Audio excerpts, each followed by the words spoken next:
Hello friends, subscribe our channel and press bell icon to get the notification of new video. Thank you. Join our WhatsApp group to get daily latest updates. It's totally free, and all the best for this test.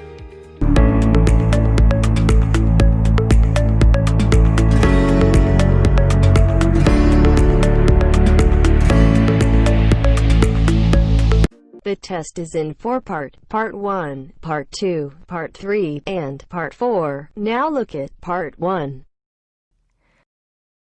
You will hear a conversation between a woman and the librarian. Now you have some time to look at questions 1 to 6.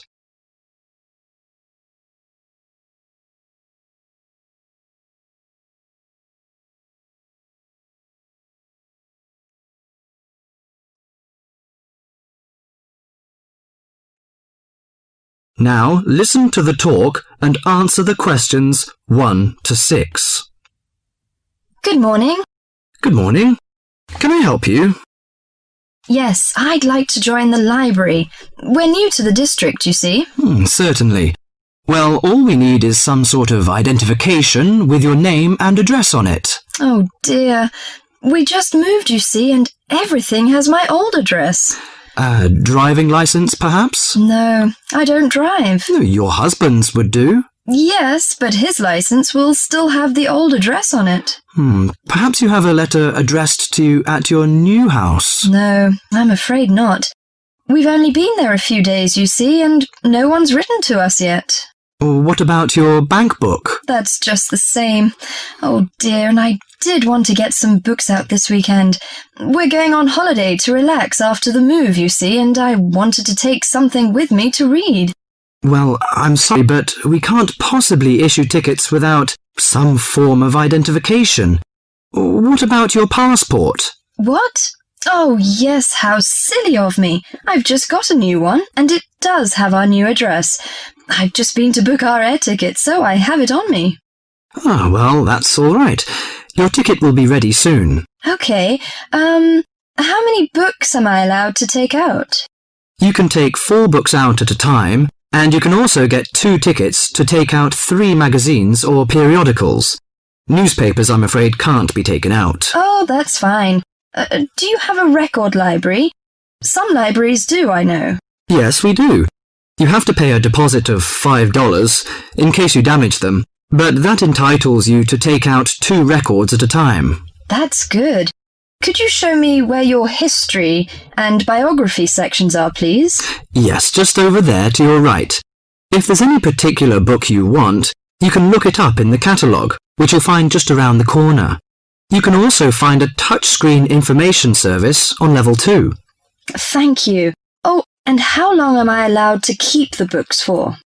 Well, the normal loan period is 3 weeks, with 2 weeks extension. Oh dear. We're going away for 4 weeks. Can I renew them now? I'm afraid not. You must do that at the end of 3 weeks. I see. Thank you very much.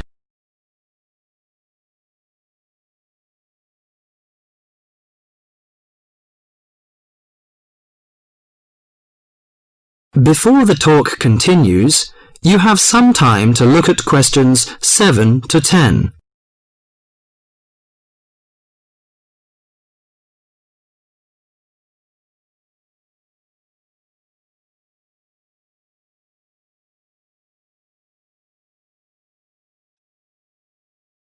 Now listen to the talk and answer the questions 7 to 10. Well, let's go into some details. Your name, please, madam? My name is Barbara. The surname is Cooper. It's spelt as Cooper. Fine. And what's your contact number? If we have new books coming, we can contact you in time. Good. You can call me on 723-6518, but it's better after 5 p.m. You know I have to work during the daytime. Do you need the office number? I don't think so. It's enough. Could you tell me the address? I lived in King Road, but of course you need my new address. It's 25 St. Mary Road, Hanwell. That's Hanwell. Is that right? Yes. Do you need the passport number? I just brought it with me.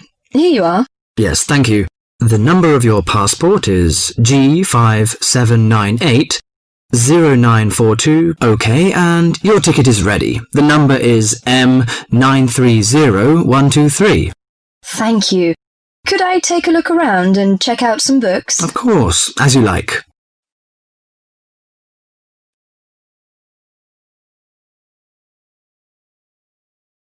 You now have half a minute to check your answers.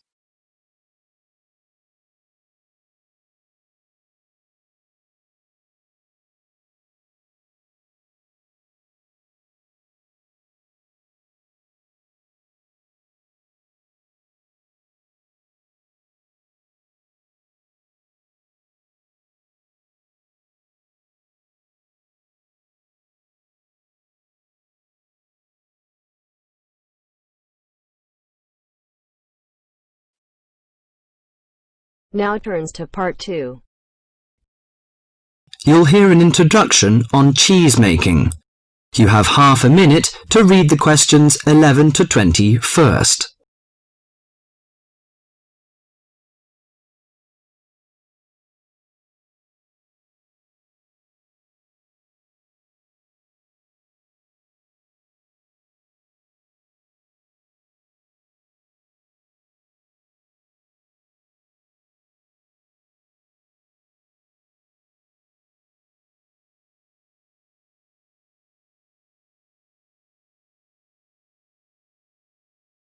Now listen to the monologue carefully and answer questions 11 to 20.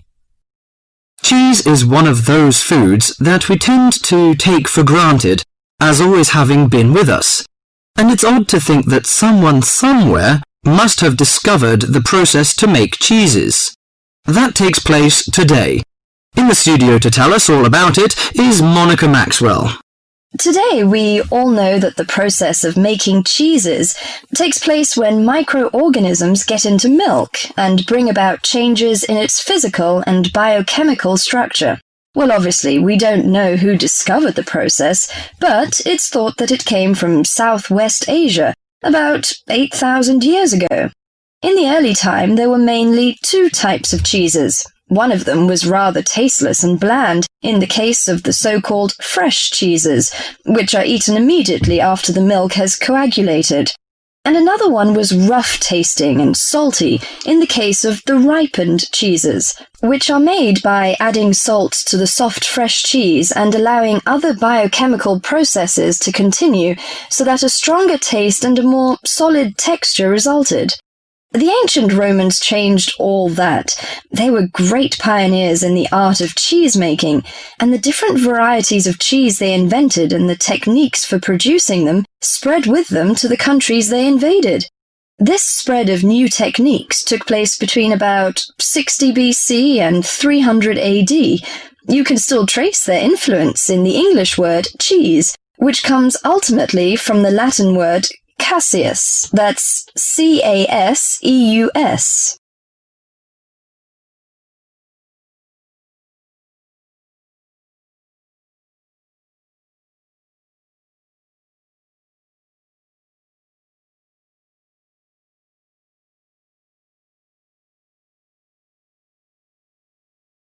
At this stage in history, people weren't aware in a scientific way of the role of different microorganisms and enzymes in producing different types of cheese, but they knew from experience that cheese's tastes were relevant to something.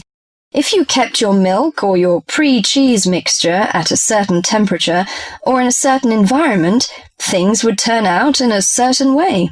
In the 19th century, with the increasing knowledge about microorganism, there came the next great step forward in cheese making.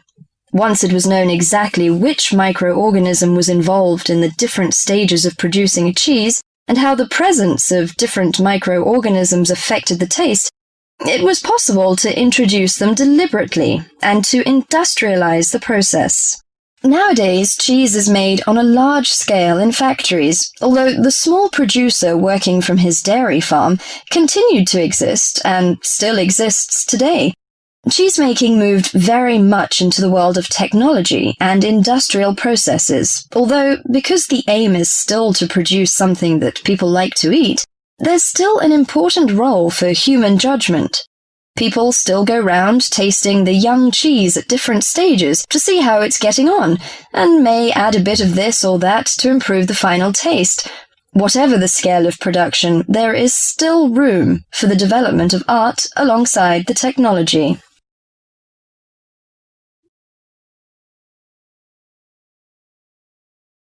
You now have half a minute to check your answers.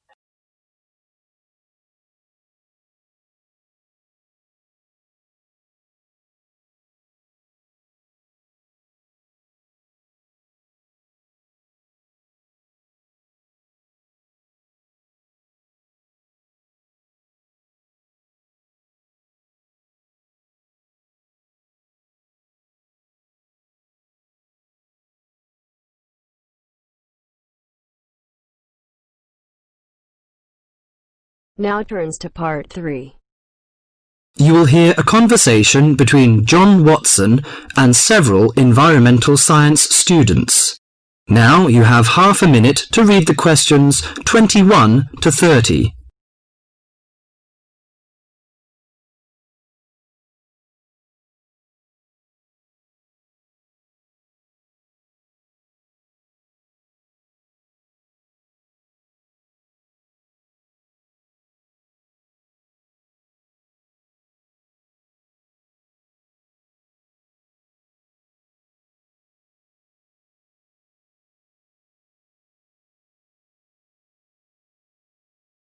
Now listen to the conversation and answer questions 21 to 30.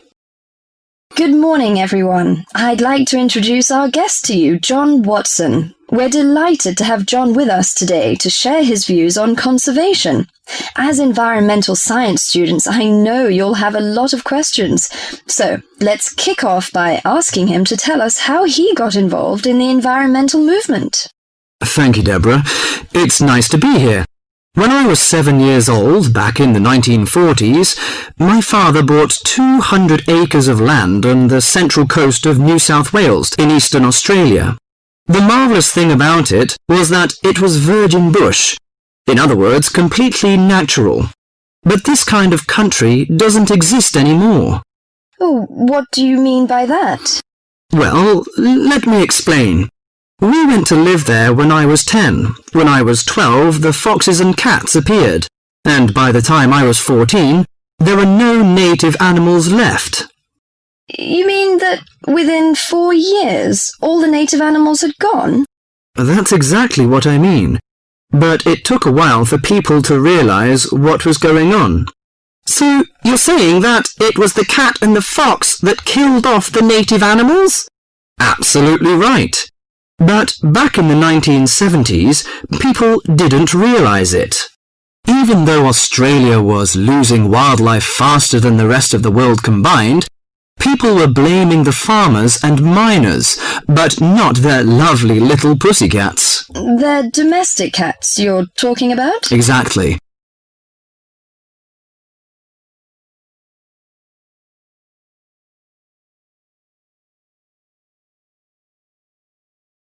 And what's more, they didn't want to know. Can you tell us how you set about proving your theory that it was feral cats and foxes which were killing native animals? Well, I moved to South Australia specifically to set up a wildlife sanctuary there. Why South Australia in particular? I chose South Australia because it was the only state where it was still legal for me to fence off an area and put back locally extinct animals. That was very far-sighted of them, wasn't it? Well, not exactly. They just hadn't got around to making it illegal. Though they soon tried to, once they realised what I was doing. Did you ever get into trouble for your actions? Yes, once or twice. In 1976, they put me in jail for cutting down some pine trees to allow me to build a fence to keep out the cats and foxes. How did you get out of that situation? Well, I signed an agreement saying that I wouldn't go on building the sanctuary, but then I just kept on building it. That was very brave of you. Well, I figured that I had signed under duress, so I didn't feel bound by it. The sanctuary was completed in 1983 and opened to the public in 1985, and within a year it was overrun with native animals. There are other ways of protecting endangered animals, though, aren't there? You can raise public awareness through research and educational programs. Well, I don't have much time for that. Unfortunately, today we measure success in science, not by your results, but by how much funding you get. What you've done is obviously admirable. But don't you think there's an argument for letting nature take its course? I mean, don't you think cats and foxes have a right to live too? Well, no, not really. They were introduced to this country, but they don't belong here. But aren't you trying to turn back the clock? These other animals are here now. What is so important to you about native species that justifies killing any number of alien ones? I believe that evolution gave us a paradise, and that we will lose everything unless we understand the need for balance. But really, at the end of the day, it's just a belief. It's just a feeling.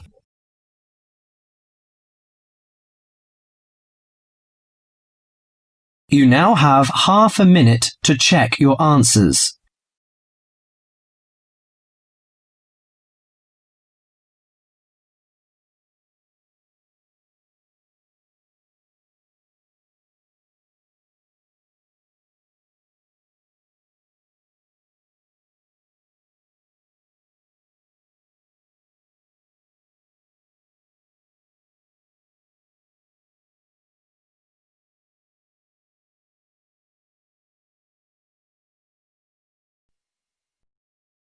Now turns to part 4.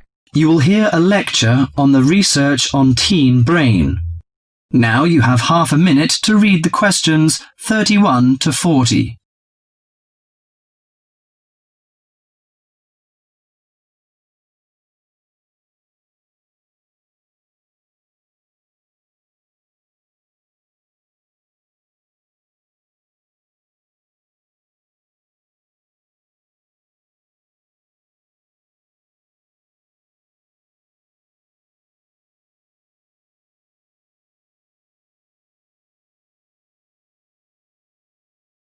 Now listen to the lecture and answer questions 31 to 40.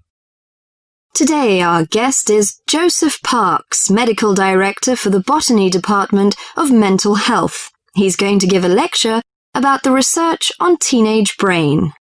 Good morning, everyone. Today I'm going to introduce the new research about adolescent mind, the teenage brain. How much do you know about that? Do you believe in brain scanning? Do you think we can judge whether a teen is normal or mentally ill?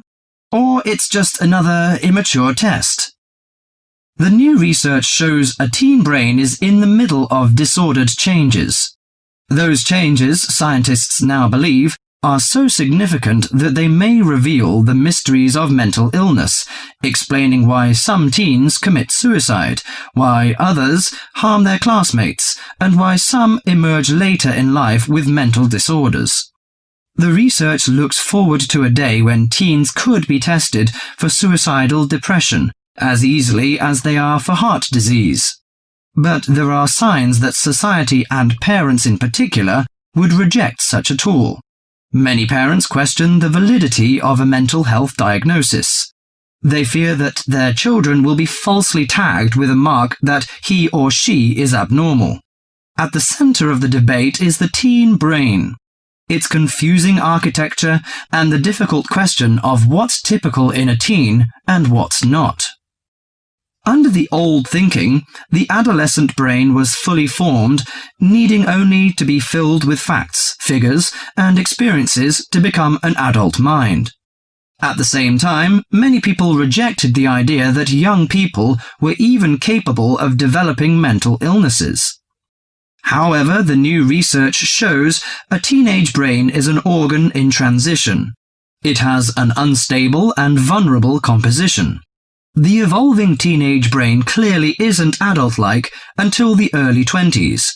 If teens act young and stupid, it may be because brain areas that govern rational thought are not mature yet. All that is fine when the brain develops normally. But if the teen brain fails to successfully reinvent itself as an adult brain, mental illness may happen. Researchers increasingly believe if that process stops for some reason, teens are likely to develop mental illness. Early warning signs might be disregarded, as adults may think them the typical teen behaviors. Perhaps the chief hope of the new research is that it could make a difference for teenagers suffering from mental disorder and major depression. These can lead to suicide, which for years has been the leading cause of death for teens. Until recently, scientists couldn't peer into living brains to look for changes associated with normal development or mental diseases. That is beginning to change as researchers develop ever more sensitive brain scanners. However, the composite pictures are somewhat misleading. A snapshot of an individual brain may fall somewhere between normal and mentally ill. For now, psychiatrists and psychologists must still rely on interviews and observations of children's behavior to diagnose mental illness.